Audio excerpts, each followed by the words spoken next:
โอเคทุกคนสบายดีตอนเช้ามื้อที่สี่ที่เมืองโฮจิมินห์เนาะเมื่อวานเราบ่ได้ไปเที่ยวไสเพราะว่าเป็นฟรีเดย์เนาะเป็นมื้อพักผ่อนของเราเพราะว่ามื้อนี้เราเตรียมที่จะย้ายเมืองเนาะซึ่งเมืองที่เรากำลังจะย้ายไปก็คือเมืองมุยเน่เมืองมุยเน่เป็นเมืองที่มีจุดแลนด์มาร์คดังๆหลายและที่สำคัญจุดแลนด์มาร์คที่สำคัญนั้นก็คือทะเลทรายนั่นเองแต่มื้อนี้เรากำลังเตรียมเครื่องเตรียมของเพื่อที่จะนั่งรถจากโฮจิมินห์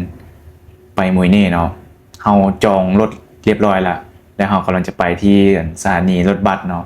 เป็นรถบัสที่แบบว่าอาจจะหรูนิดนึงเนาะประมาณราคาที่เราซื้อไปนั้นราคาประมาณ 400,000 ดงอีกประมาณจักหน่อย 10 โมงแล้วเราก็เตรียมสิเช็คเอาท์โรงแรมแล้วก็เตรียมสิไปสถานีรถบัสแล้วเนาะแต่อากาศวันนี้ก็ถือว่าแดดพอสมควรทุกคนอย่างนี้เลยเนาะ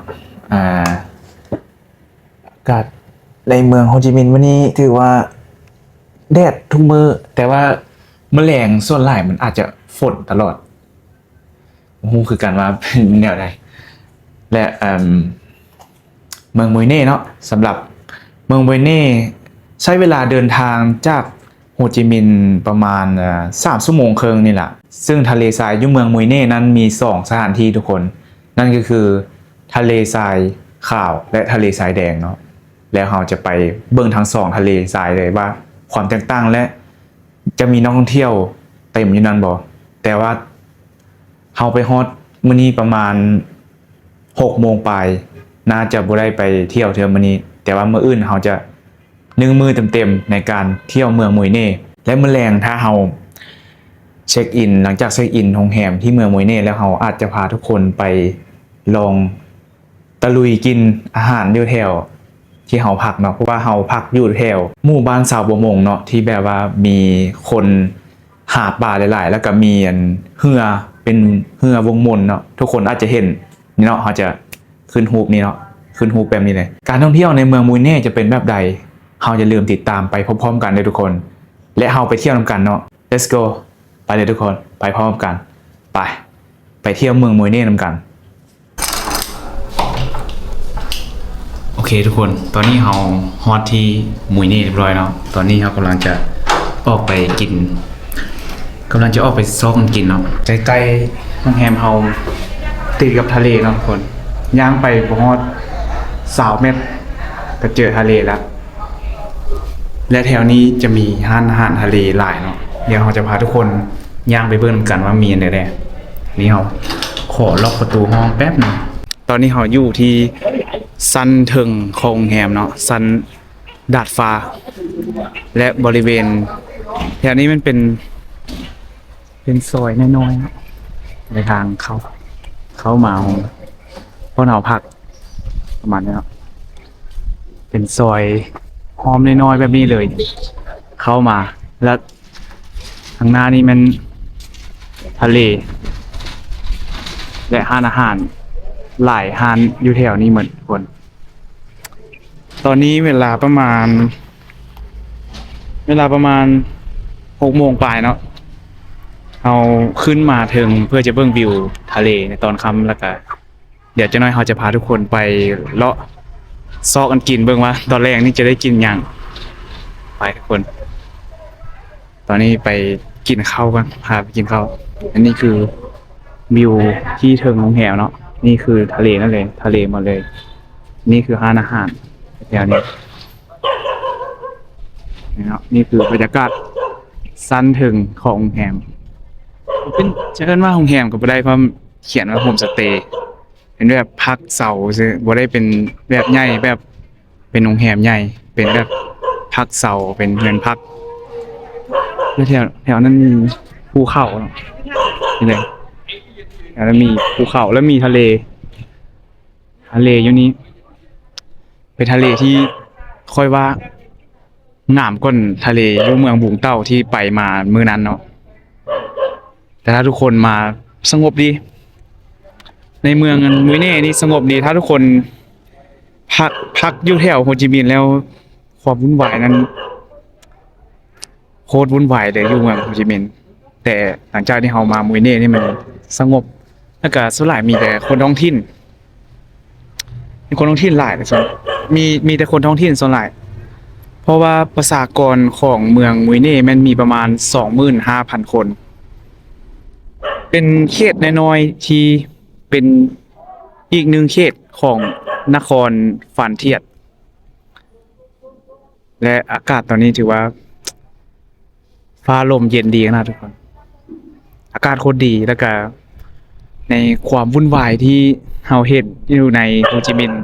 ทำไมอย่างนี้เป็นมีแต่เมืองน้อยๆมีแต่อาหารทะเลทุกคนมักอาหารทะเลต้องมาเนาะเมืองมุยเน่และที่สำคัญไฮไลท์เด็ดไฮไลท์สำคัญก็คือทะเลทรายขาวและทะเลทรายแดงที่มื้ออื่นเรากำลังจะไปเนาะแต่มื้อนี้ตอนนี้เราขอไปซอกกันกินซอกอาหารค่ำก่อนว่าอาหารแรงก่อนว่ามีอันเดียวกินไปทุกคนและต่อหน้าเราแม่นทะเลนะทุกคนตอนนี้บรรยากาศฟ้าลมแรงอันนี้คือบรรยากาศในช่วงค่ำที่เมืองมุยเน่เนาะเมืองแห่งนี้มันเป็นเมืองแห่งนี้มันแต่ก่อนมันเป็นเมืองของชาวประมงเนาะคำว่านี่มันหมายความว่าหลบพายุเป็นที่ที่ชาวประมงหลบพายุเนาะเป็นสถานที่เป็นเมืองที่ชาวประมงมาหลบพายุอยู่นี่เนาะและกลายเป็นเมืองมุยเน่จนฮอดทุกมื้อนี้บรรยากาศตอนนี้ฟ้าลมแรงขนาดถ้าเสียงบ่ดีก็ขออภัยนะทุกคนเนาะนี่คือบรรยากาศตอนแรงค่ำคืนของเมืองมุยเน่นี่เนาะก็ชิวๆบ่ได้วุ่นวายคือโฮจิมินห์แบบที่เราเห็นเมื่อวานบ่ได้เป็นแบบนั้นเดี๋ยวไปซ้อมกินกันทุกคนเดี๋ยวไปซ้อมแบบสไตล์กินแบบนั่งริมทะเลเลยบรรยากาศโคตรได้ตอนนี้เดี๋ยวขอไปซอกเบียร์พาดเบียร์มา2 มื้อละโอเคทุกคนตอนนี้เรามานั่งที่ร้านอาหารแห่งหนึ่งมีแต่อาหารโลคอลเนาะทุกคนมีแต่คนโลคอลมากินต่างประเทศส่วนน้อยอยู่นี่และเมนูก็นี่เนาะเมนูบ่มีภาษาอังกฤษเลยมีแต่ภาษาเวียดนามนี่เราสั่งประมาณผัดไก่ตามรูปนี่เนาะเดี๋ยวเราจะให้เบิ่งรูปเนาะทุกคนนี่เลยจะรวมเข้ามานำเนาะนี่อาหารของเราในมื้อนี้จะลองกินเบิ่งเนาะให้กับบรรยากาศเนาะบรรยากาศเป็นเมืองแต่ว่าอยู่ข้างหน้าอันนี้มันขึ้นทะเลลมพัดมาเนาะกินอาหารมื้อนี้แล้วเราสั่งเบียร์ใส่งอนมาป๋องนึงเนาะสั่งน้อยๆเอาสั่งหลายบ่ได้ทุกคนเพราะผมบ่ฮู้ว่ามันแม่นเด้อเด้จะน้อยมาแล้วเรื่องมื้อเนาะเดี๋ยวถ้าเมนูเข้ามาแล้วเราจะมาให้ทุกคนเบิ่งเนาะโอเคทุกคนตอนนี้อาหารเข้ามาแล้วเนาะนี่เลยอาหารของเราเดี๋ยวเราจะส่งให้เบิ่งเนาะนี่เลยทุกคนนี่เลยเขาอันนี้สั่งเมนูนี้แล้วจะได้เข้าพร้อมเลยเนาะจะได้เข้ามานำเข้านี่โคตรหลายเลยกินคนเดียวโอ้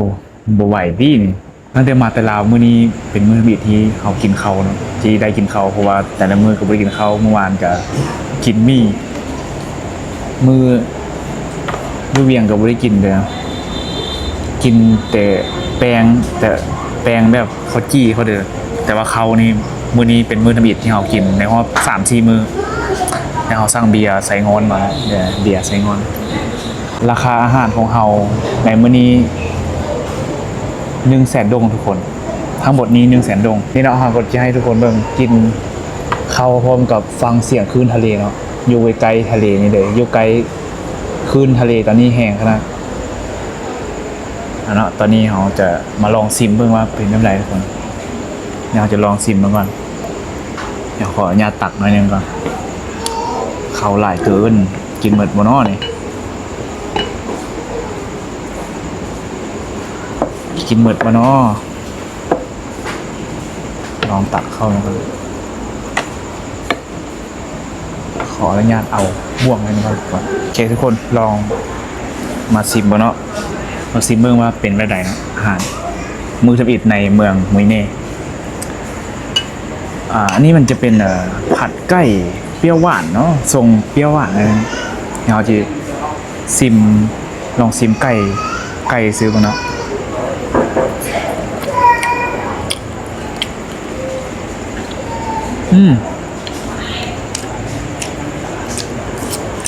ตัวไก่มีความเผ็ดขึ้นมาหอมคล้ายๆเค็มน้ำมันจะเป็นเค็มๆขึ้นมาเลยเหมาะกับกินข้าวกับข้าวเหมาะกับกินกับข้าวเนาะแซ่บทุกคนแซ่บอยู่แล้วติดเค็มไปนิดนึงแต่ว่าถ้ากินกับข้าวมันจะพอดีเป๊ะเลยนี่เนาะฮันซื้อว่าเนี่ยงาโกหรืออะไรประมาณนี้นี่คือซื้ออาหารเนาะในเมืองมวยนี่อันนี้มันใกล้กับที่พักของเราย่างมาบ่ฮอด100 เมตรย่างมาเพื่อมากินอาหารนี้เนาะเพราะว่ามันติดทะเลแล้ววิวดีแล้วเราเลยเลือกมาร้านนี้แต่ว่าเมนูร้านนี้บ่มีภาษาอังกฤษเนาะทุกคนมีแต่ภาษาเวียดล้วนๆเพราะว่าเท่าที่ค่อยสังเกตเบิ่งนี่มีแต่คนท้องถิ่นเนาะมากินคนต่างประเทศบ่เห็นปานใดหรือว่ามีแต่ค่อยรู้จักคนต่างประเทศกินเนาะเราขออนุญาตกินก่อนเนาะเดี๋ยวมื้อนี้ก็เบิดเพียงเท่านี้ล่ะและมื้ออื่นเราจังพบกันใหม่นะทุกคนเนาะมื้อนี้เราขออนุญาตไปกินข้าวก่อนแล้วจะกลับห้องไปเคลียร์เวียกนิดนึงขออนุญาตกินเนาะทุกคนมากินข้าวแรงกันเนาะแล้วพบกันมื้ออื่นทุกคนโอเคทุกคนตอนนี้เราอยู่ที่ทะเลทรายมุยเน่โอเคทุกคนตอนนี้เราอยู่ที่สถานที่ที่จะไปเบิ่งบ่อนอันนั้นเนาะสถานที่ที่จะไปเบิ่งทะเลทรายขาวของแท้ละเมื่อกี้เราไปผิดสถานที่นะทุกคนขออภัยนะเป็นความผิดพลาดของเราเองไม่ได้เบิ่งสถานที่ดีๆอันนั้นลงผิดสถานที่เนาะเราต้องได้ย่างมาอีกประมาณ800 เมตรเพื่อที่จะมาสถานที่นี้สถานที่เนาะนี่ก็นักท่องเที่ยวหลายคนเนาะเวลาประมาณใกล้จะ11 โมงตอนสวยละนี่เนาะอยู่ต่อหน้าเฮาเนาะนี่เลยต่อหน้าเฮาก็คือภูทะเลทรายขาวของแท้ละเท่านี้เป็นของแท้แล้วเพราะว่าเมื่อกี้มันเฮาไปผิดสถานที่เลยบ่แม่นของแท้มันต้องติดแม่น้ำแบบนี้เนาะทุกคนเนาะนี่เนาะแม่น้ำเดียวกับภูแต่ว่าห้ามให้คนไปลอยน้ำเลยทุกคนมาอย่าหาไปโดดเลยโอเคทุกคนตอนนี้เรากำลังจะย่างไปแล้วเนาะแล้วมาเบิ้งน้ำเดียวเนาะเบิ้งบริเวณภูเนินทะเลทรายนำกันเนาะเนินทะเลทรายสีขาวหลังจากเที่ยวอยู่บนนี้แล้วเราจะกลับไปที่ใกล้กับสถานที่พักของเรานั่นก็คือเลสแซนดูน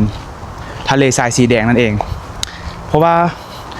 ได้ยินว่าไปช่วงสวยมันจะไปช่วงฮ้อนๆช่วงสวยแบบนี้มันจะเห็นทะเลเป็นสีแดงดีก่อนตอนแรงว่าสิเดี๋ยวเราไปเบิ่งว่ามันจะแม่นแท้บ่ตอนนี้เรากำลังย่างไปเทียน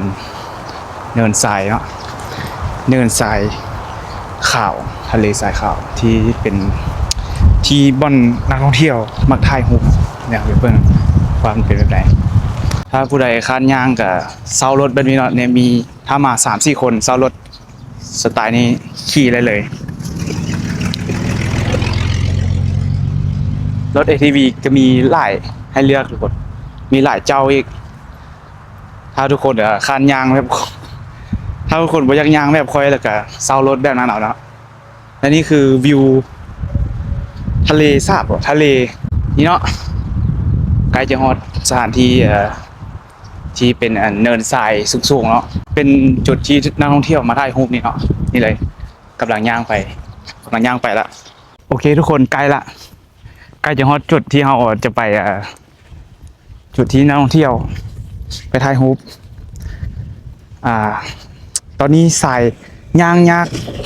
อากาศก็ร้อนอีกอย่างดีที่มันมีใกล้กับทะเลสาบแม่น้ำอยู่นี่เนาะใกล้กับแม่น้ำมันเลยจะ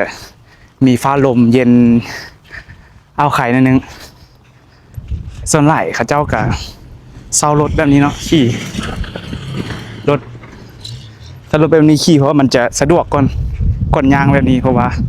สายมันจะเป็นสายแบบละลายเนาะนี่คือ ATV เนาะถ้าผู้ใด บ่จักย่างก็ขี่ ATV แนะนำให้เช่า ATV หรือว่าถ้ามากับหมู่ประมาณ 3-4 คนนี่เช่ารถแบบรถจิ๊บหรือว่ารถรถแบบอันนี้นะเขาเจ้าขี่อยู่เทิงนี่เนาะทุกคนตอนนี้โอ้ฟ้าลมแรงดีครับอากาศเย็นดีแต่ก็ฮ้อ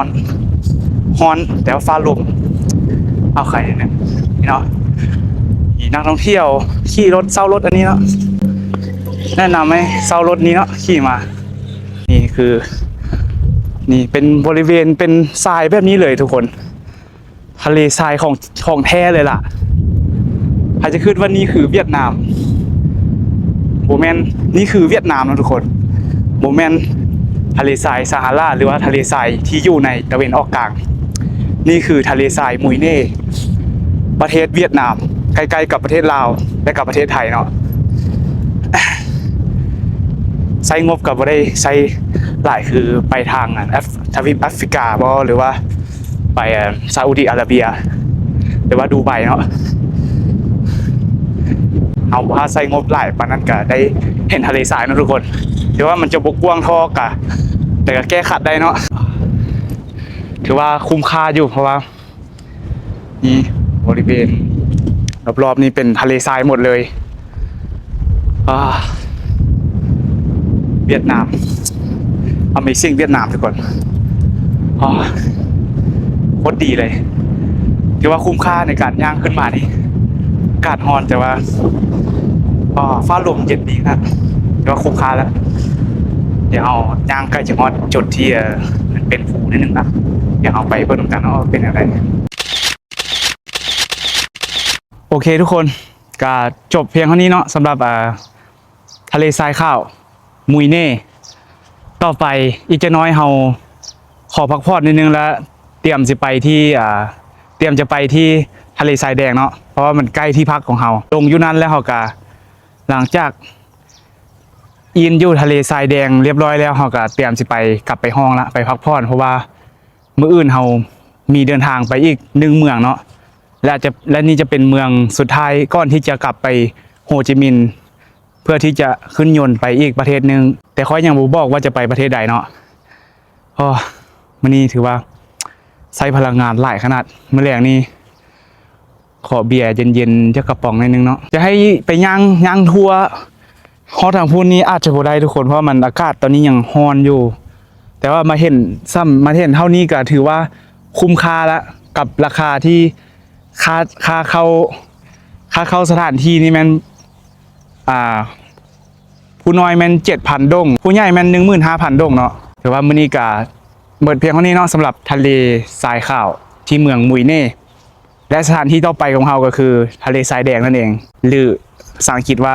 เลดแซนดูนแต่ตอนนี้เราขออนุญาตพักผ่อนนิดนึงก่อนเพราะว่าย่างมาแต่นี่เราย่างมาทางพูนย่างแถวใกล้ๆทะเลสาบจนมาฮอดอยู่แถวนี้จะมีต้นไม้หลายแถวนี้แต่ว่าแถวนั้นมันจะโล่งโป้งไปเลยบ่มี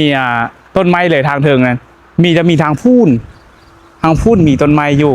แต่ทางนี้ที่เราอยู่ตอนนี้มันฟ้าลมเนาะถือว่าจบเรียบร้อยจบเป็นที่เรียบร้อยแล้วสำหรับทะเลทรายขาวของเราเดี๋ยวเราจะพาทุกคนไปเบิ่งทะเลทรายแดงเนาะว่ามันจะแดงส้มซื่อบ่แต่ตอนนี้เราขออนุญาตพักผ่อนแป๊บหนึ่งแล้วเจอกันที่ทะเลทรายแดงเลยเนาะทุกคน let's go โอเคทุกคนตอนนี้เรามาฮอดที่ทะเลทรายสีแดงแล้วเนาะเป็นอีกจุดหนึ่งที่เราต้องมาเนาะหลังจากที่เราเที่ยวทะเลทรายขาวแล้วนั่งรถมาอีกประมาณเกือบ25 กิโลเมตรแล้วก็มาฮอดจุดนี้เนาะจุดที่ทะเลสีแดงอยู่ข้างหลังเขานี่ก็เป็นทะเลสีแดงเนาะนี่เนาะถ้าเบื้องดีๆมันคล้ายๆเป็นออกเหลืองๆแต่ว่าถ้ามันมีแสงแดดกระทบใส่กับสายแล้วมันจะมีเป็นสีแดงๆอ่อนๆหน่อยนึงเนาะแต่ก็บ่ถึงกับแดงแห้งแต่มันก็เป็นแดงหน่อยนึงเนาะนี่เนาะมันจะแตกต่างจากสายสีขาวเมื่อกี้น้อยนึงแต่สายสีแดงมันจะบวกกว้างเท่าสายทะเลสายสีขาวเนาะ แต่นี่มันจะบ่กว้างปานใดนี่เนาะก็มีประมาณนี้เนาะทะเลทรายสีแดงเดี๋ยวจะย่างไปอีกน้อยหนึงก่อนทางนี้แม่นทะเลทรายทางนี้แม่นทะเลทรายสีแดงและทางหุ้นแม่นทะเลแล้วก็มีเรือชาวประมงหลายลำกำลังหาปลาอยู่นั่นทุกคนกานี่เนาะเมืองมุยเน่ก็เป็นเมืองชาวประมงตามที่เขาบอกเมื่อวานเนาะอันนี้เนาะคือก็จบทริปเป็นที่เรียบร้อยละสำหรับก็ใกล้จะจบทริปของเราเนาะสำหรับเมืองมุยเน่ประเทศเวียดนามเนาะเมืองชาวประมงแล้วก็ทะเลทรายสีขาวและนี่ก็จบทริปทะเลทรายสีแดงแล้วโอเคทุกคนตอนนี้เราอยู่โรงแรมเราแล้วเนาะอันนี้เราซื้ออันนี้มาแล้วน่าจะเป็นยอดทอดฉันลองซิมเนาะเพราะว่าตอนเราย่างมาเบิ่งกันหลังจากที่เบิ่งทะเลทรายแดงแล้วเราก็ย่างมาซัวสิฮอดโรงแรมนี่ก็โอ้เกือบ3 กิโลแล้วเราก็ย่างมาแล้วเห็นคนโลโก้ขายอันนี้เนาะเราเลยซื้อไอ้นึงประมาณ 15,000 ดงเนาะเราจะมาลองกินเบิ่งว่าเป็นแบบใดแล้วเราก็แวะซื้อนี่เนาะน้ำเก๊กฮวยต้องเบียร์เย็นๆแบบนี้เนาะอากาศร้อนๆตอนนี้เดี๋ยวเราจะลองชิมเบิ่งว่าเป็นแบบไหนเนาะ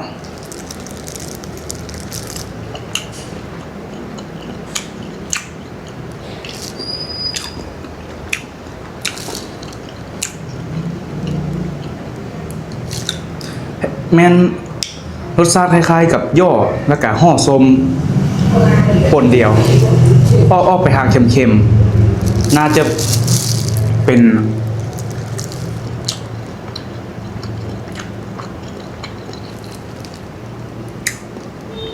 ไม่ละน่าจะเป็นย่อกลิ่นพริกไทยขึ้นมาแล้วก็เป็นเค็มๆกินแก้มเบียร์นี่เหมาะกับการกินแก้มเบียร์ทุกคนจะลองเบิ่งว่าจะลองกินกับเบียร์ว่าเป็นแบบไหนเนาะมาดูทุกคนกินเบียร์คนเดียว